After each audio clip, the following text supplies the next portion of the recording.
Locked away in a lonely tower with no doors and no stairs, a beautiful girl with magnificent long hair waits for her life to begin.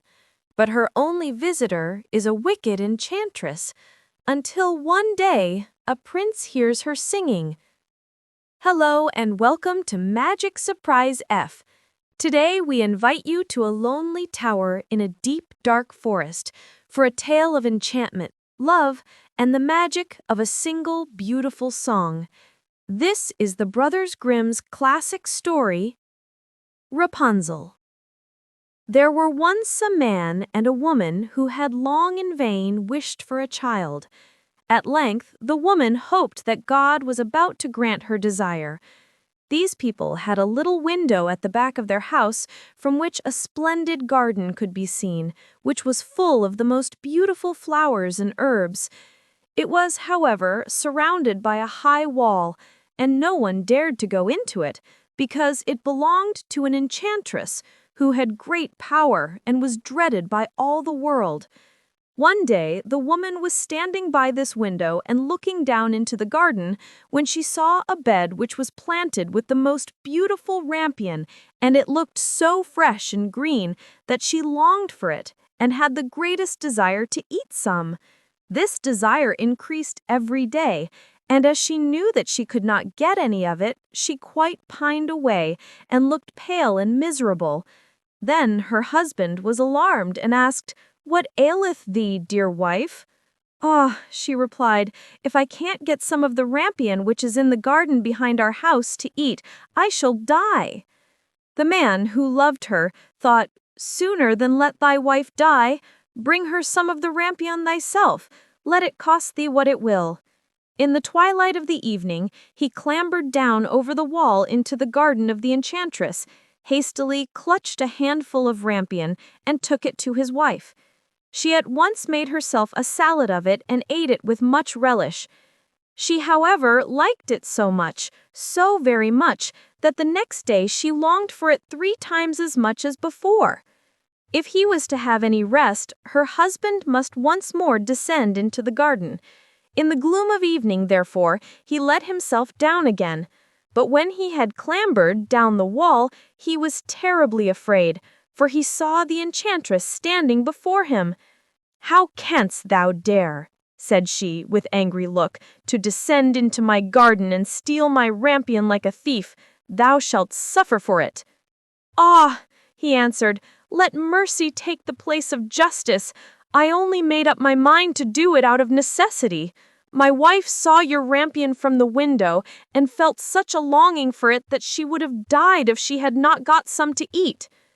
Then the enchantress allowed her anger to be softened and said to him, "If the case be as thou sayest, I will allow thee to take away with thee as much rampion as thou wilt. Only I make one condition. Thou must give me the child which thy wife will bring into the world. It shall be well treated, and I will care for it like a mother." The man, in his terror, consented to everything. And when the woman was brought to bed, the enchantress appeared at once, gave the child the name Rapunzel, and took it away with her. Rapunzel grew into the most beautiful child beneath the sun. When she was 12 years old, the enchantress shut her into a tower which lay in a forest, and had neither stairs nor door, but quite at the top was a little window. When the enchantress wanted to go in, she placed herself beneath it and cried, "Rapunzel, Rapunzel, let down your hair to me." Rapunzel had magnificent long hair, fine as spun gold, and when she heard the voice of the enchantress, she unfastened her braided tresses, wound them round one of the hooks of the window above, and then the hair fell 20 ells down, and the enchantress climbed up by it. Locked away from the world, Rapunzel knows nothing but the lonely tower and the wicked enchantress.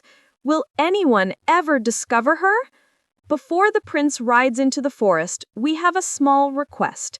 If you're enchanted by this classic tale, please take a moment to subscribe to Magic Surprise F. Your support helps us share these timeless stories. Now, Let's return to the forest and listen for a beautiful song. After a year or two, it came to pass that the king's son rode through the forest and went by the tower. Then he heard a song which was so charming that he stood still and listened. This was Rapunzel, who, in her solitude, passed her time in letting her sweet voice resound. The king's son wanted to climb up to her and looked for the door of the tower, but none was to be found. He rode home, but the singing had so deeply touched his heart that every day he went out into the forest and listened to it. Once, when he was thus standing behind a tree, he saw that an enchantress came there, and he heard how she cried, "Rapunzel, Rapunzel, let down your hair." Then Rapunzel let down the braids of her hair, and the enchantress climbed up to her. "If that is the ladder by which one mounts, I will for once try my fortune," said he, and the next day, when it began to grow dark, he went to the tower and cried, "Rapunzel, Rapunzel, let down your hair." Immediately the hair fell down, and the king's son climbed up. At first, Rapunzel was terribly frightened when a man such as her eyes had never yet beheld came to her, but the king's son began to talk to her, quite like a friend, and told her that his heart had been so stirred that it had let him have no rest, and he had been forced to see her. Then Rapunzel lost her fear, and when he asked her if she would take him for her husband, and she saw that he was young and handsome, she thought, "He will love me more than old Dame Gothel does," and she said yes, and laid her hand in his. She said, "I will willingly go away with thee, but I do not know how to get down. Bring with thee a skein of silk every time that thou comest, and I will weave a ladder with it. And when that is ready, I will descend, and thou wilt take me on thy horse."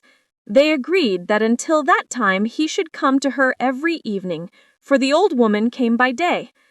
The enchantress remarked nothing of this, until once Rapunzel said to her, "Tell me, Dame Gothel, how it happens that you are so much heavier for me to draw up than the young king's son.